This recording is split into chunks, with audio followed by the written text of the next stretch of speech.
Norway. Norway. It's a country that, despite being home to barely a whole Yorkshire's worth of people, has painted a very strong and very identifiable picture for itself. It's well renowned for its fjords, its vast supplies of oil, and its seeming inability to conquer England. It's also somewhat less well renowned for its people's almost religious attachment to the humble cheese slicer, its creation of the single greatest food known to man, and the creation of music that sounds like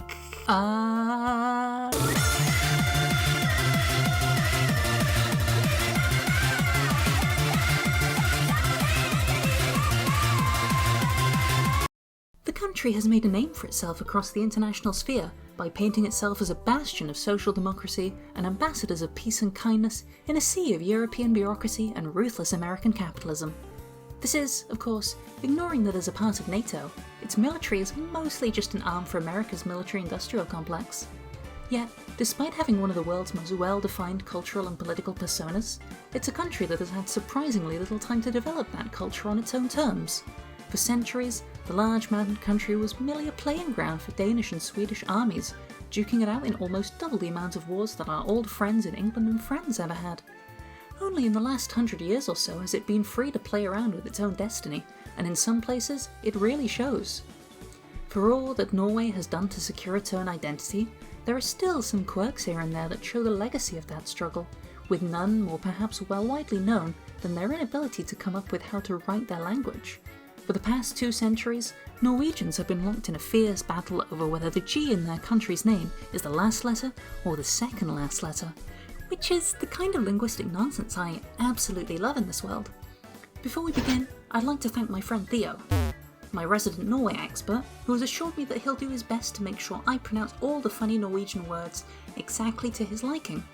He's done a good chunk of the sourcing and translating for this video, so it really wouldn't be what it is without him. So, you'll be hearing his lovely Scandinavian voice later on in the video. But until then, let's find out what's going on inside Scandinavia's linguistic cesspit.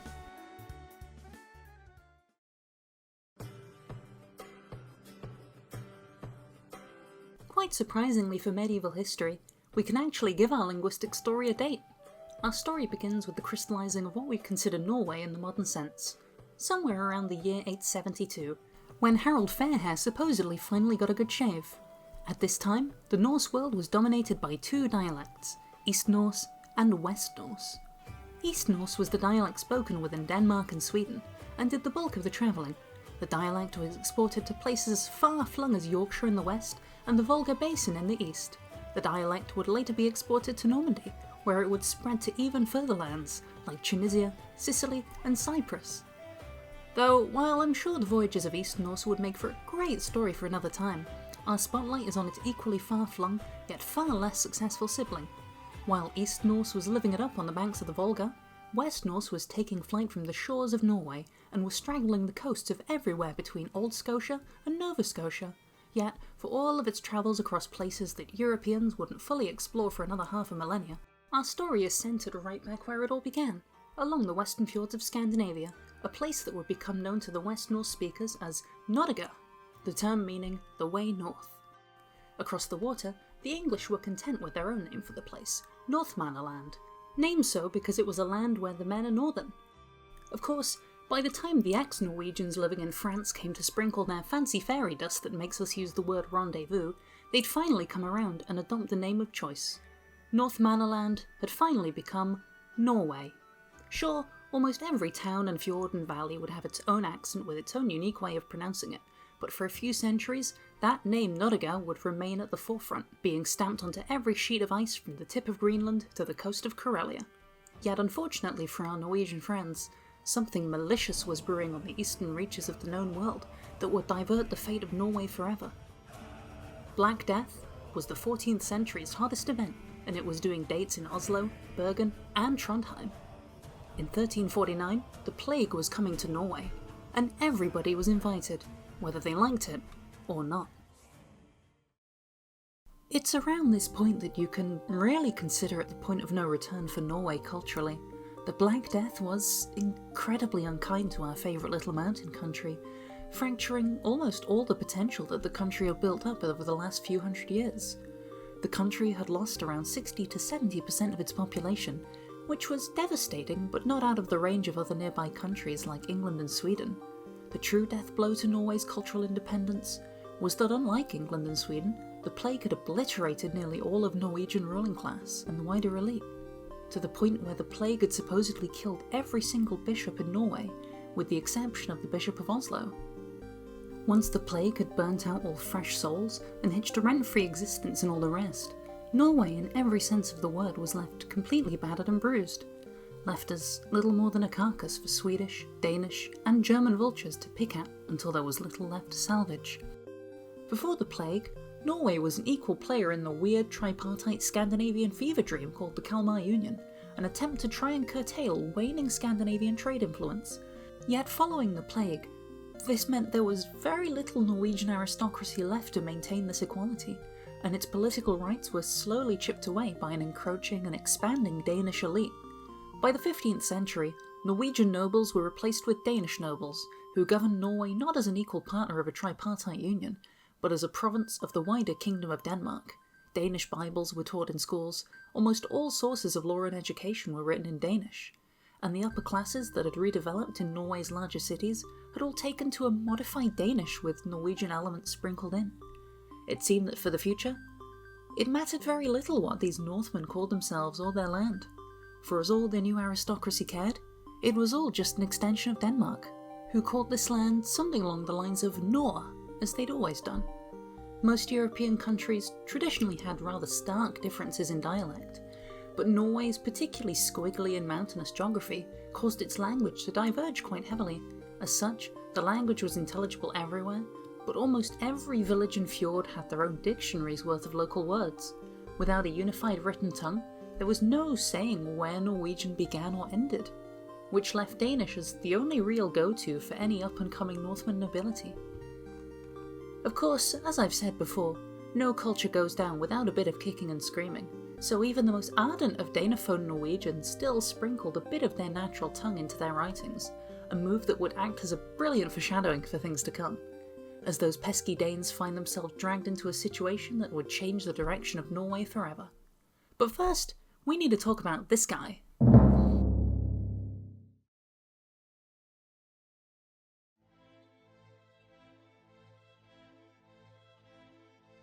As I'm sure everybody and their pet goldfish is fully aware by now, everyone's favourite, supposedly undersized Corsican got a bit too drunk on that revolutionary fervour and accidentally conquered the entire half of a continent in a couple of afternoons. Though, as most drunk folks do when told to walk in a straight line, our bestie Bonaparte missed a few spots, and one of those spots just so happened to be the Kingdom of Denmark, Norway. Though they remained unconquered, they were roped into Bonaparte's continental system, a quote-unquote trade bloc aimed at curtailing British business on the continent. This fact, of course, spooked the British, who figured that this meant that the Danes could block Britain's access to the Baltic Sea, should the French so desire it. As such, the Brits got to work, teaching the Danes what it's like for foreigners to show up on your shores and burn down your towns. Safe to say, the Danes weren't too happy about this, and happily tagged along with Napoleon's ambitions for the next few years. No matter how justified this was, this turned out to be a terrible idea for the Danes, who found themselves on the losing end of the Congress of Vienna. What did they have to lose exactly? That's right, Norway. Free but under the watchful eye of the King of Sweden. Of course, this arrangement was absolutely not popular in the now independent but not quite Kingdom of Norway. They'd just been freed from Danish rule, and they weren't just going to be tossed around like some pawn. So, having been inspired by Europe's recent tide of nationalism, the people of Norway valiantly rose up and fought against their Swedish overlords on the battlefield. It was over by Christmas. Though, while this revolution didn't see the results that many within Norway had initially wanted at the time, its impact on the Norwegian people would get the gears turning for a chain of some of the brightest minds in Scandinavia to embrace their newfound semi-independence, not just in the ballot boxes, but in their hearts. The tide of nationalism had finally reached the shores of Norway.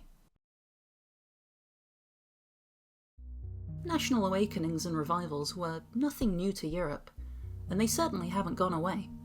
The Celtic revival in Ireland, Scotland and Wales, the Féliblige in Occitania, any number of national revolutions that would break apart the Austrian and Ottoman empires, and yes, perhaps even the Orange and Euromaidan revolutions within Ukraine in the last 20 years.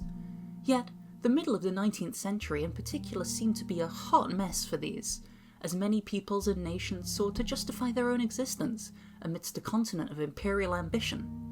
With one set of shackles removed and another set only half fixed, many Norwegian scholars took to the reaches of their country beyond the metropolitan centres that had remained mostly untouched by the Danish veneer that had long coated the major cities of the south.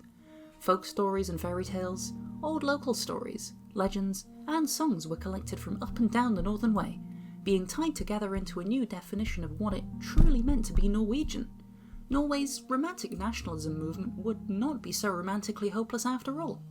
Among these scholars was a man by the name of Ivar Aasen, who I suppose you could consider the main protagonist of this whole story, a man who, in a quite standout manner, would not be bound to history as a collector of folk tales, but as a collector of words.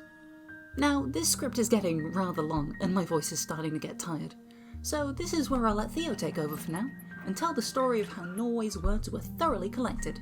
See you in a bit!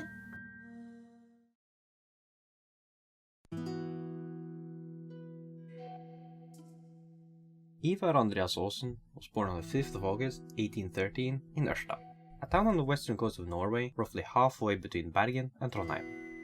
For a man of his eventual legacy, he wasn't exactly born into the scholarly life.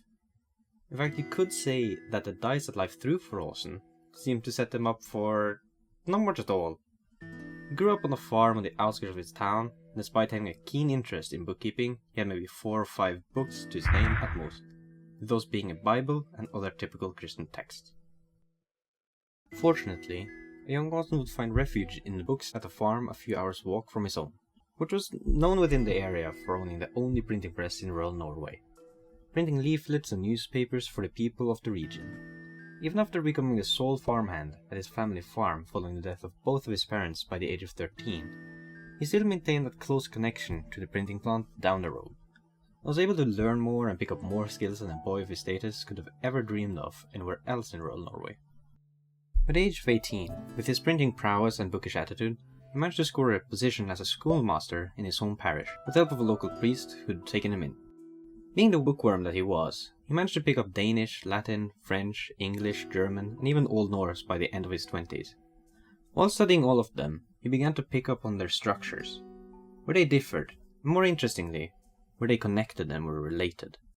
During that time, Norway's romantic cultural revival was starting to gain steam, and with it came a debate on what to do about the language situation.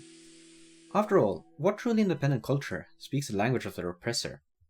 At least, that's what Aasen thought about it all.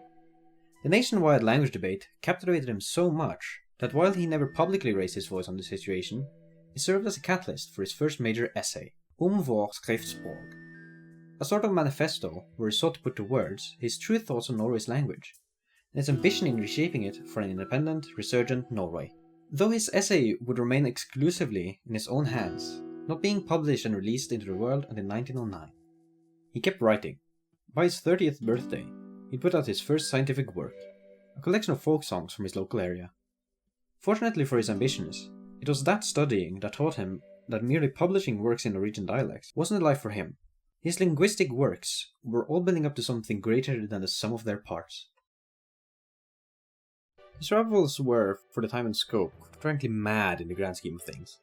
He set off at the latter end of his prime, at age 31, trudging through the mountains and the fjords and the snow, trekking all the way to the Arctic and back, until his 60s.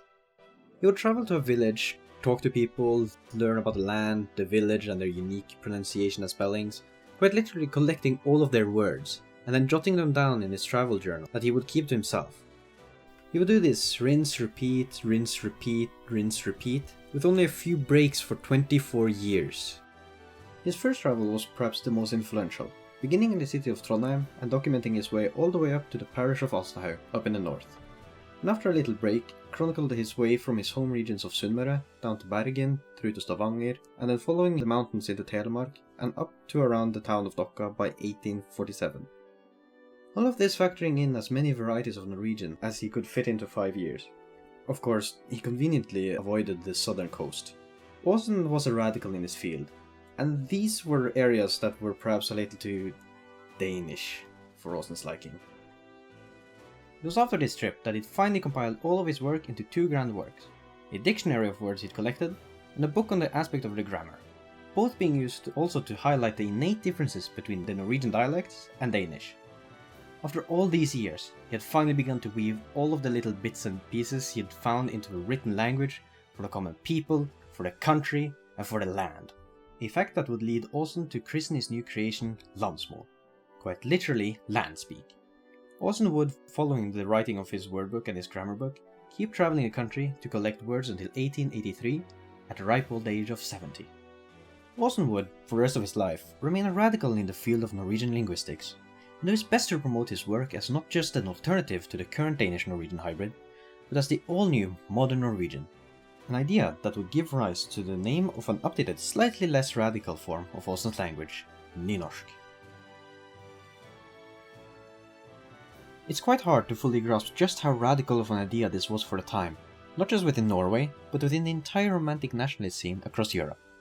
Most movements had an existing language to rally around that had been preserved, but Norway's had been so thoroughly mixed into Danish that it took what was practically a surgical incision upon Norway's spine to rid the country's language of as much Danish influence as possible. It'd be like taking British English and trying to pinpoint and remove any words that come from French. Though, as with any radical idea in just about any industry, science or field, not everybody was a fan of this strange neurotic westerner, his frolicking across the country, and his weird nationalist nostalgia project. There were some folks closer to the capital and around the bigger cities that were quite fine with just further Norwegianizing what they already wrote, that just preferred to play by the book as they'd always done. These people would come to speak what they would refer to as riksmål, and later bokmål, an alternative written language for Norway created by one Knut Knutsen and his contemporaries. As the 20th century rolled around, and Norway managed to shake off any last remnants of Swedish rule, the two systems came to dominate the country. The Norwegian government had already made both systems official. The language with two written forms is destined for a clash. Norway was growing up, industrializing, and becoming more interconnected than ever before. With much of Norway more opened up to the world than ever, it was time for things to get spicy.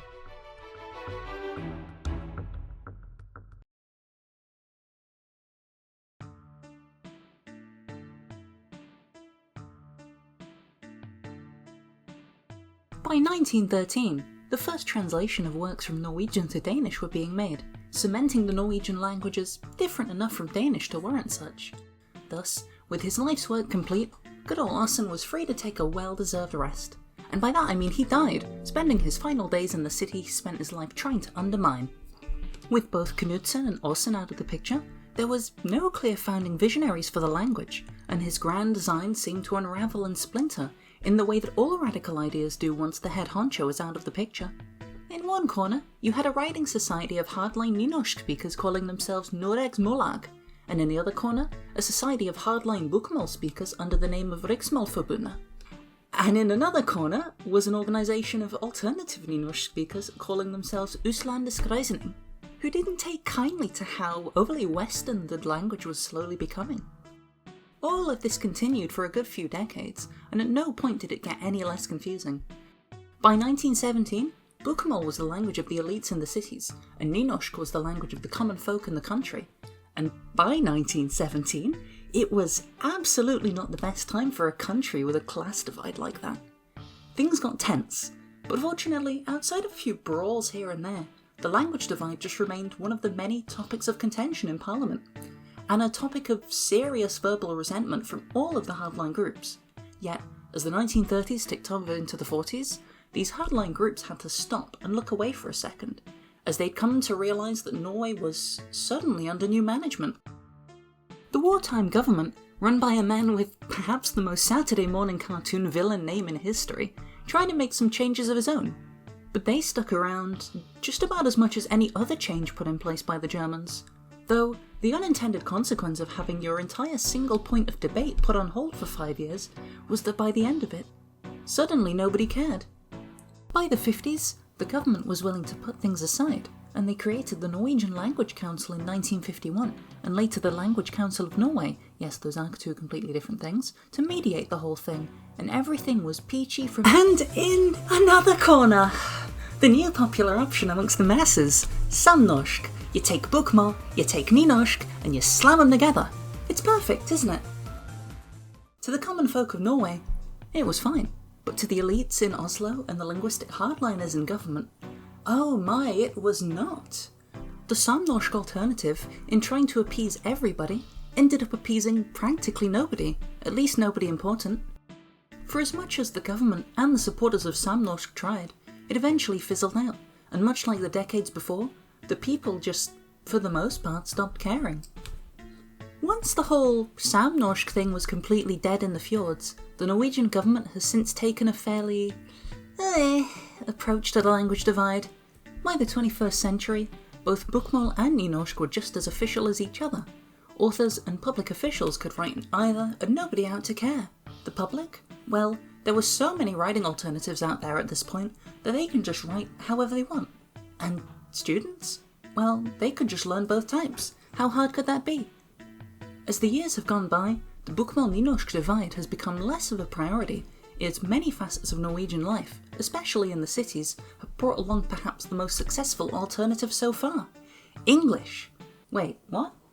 According to the EF Education First English Proficiency Index, as of 2024, Norway has the second highest rate of English language proficiency in the world, with some sources suggesting 90% of the population being able to easily communicate in English.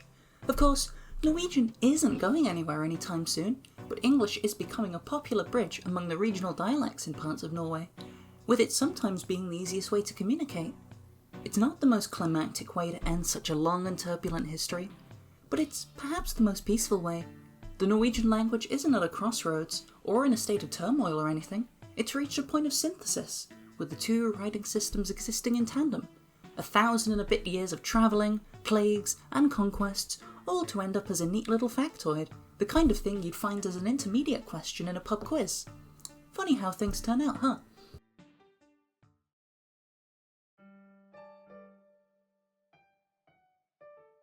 If there's anything to be learned from this, at least something I definitely learned from this, was that history really is fractal, and that even the most neat little facts have an entire chasm of background behind them. Historical events can just be a little 20-second piece of trivia, or they can spiral out into being the focal point of research for a lifetime. It's a beautiful thing, and to me, that's part of what makes history as fascinating and exciting of a subject as it is. And with that, I suppose we can finally put this story to rest. I've spent way too long working on this, and I hope that you all enjoyed it just as much as I enjoyed putting this together. At the very least, I can promise that the next video won't take nearly 7 months to make. But in the meantime, I need a break. Vær på vakt der ute, folkens. Thank you all for watching. I'd like to thank everyone that supported me with making this video, and a special thanks to all the patrons: Thomas O'Mirren, Theo Linsholm, Winged Harmony, James MacDonald, Tetra Lindenbaum, and Andre Saint-Al. I'd also like to give a special thank you to my dear friend Tom, who's provided some of the music for this video purely out of the goodness of his own heart. You can find his channel and his music in the description below, and I want you all to shower him with love and praise and attention, because God knows he bloody well deserves it. Thank you.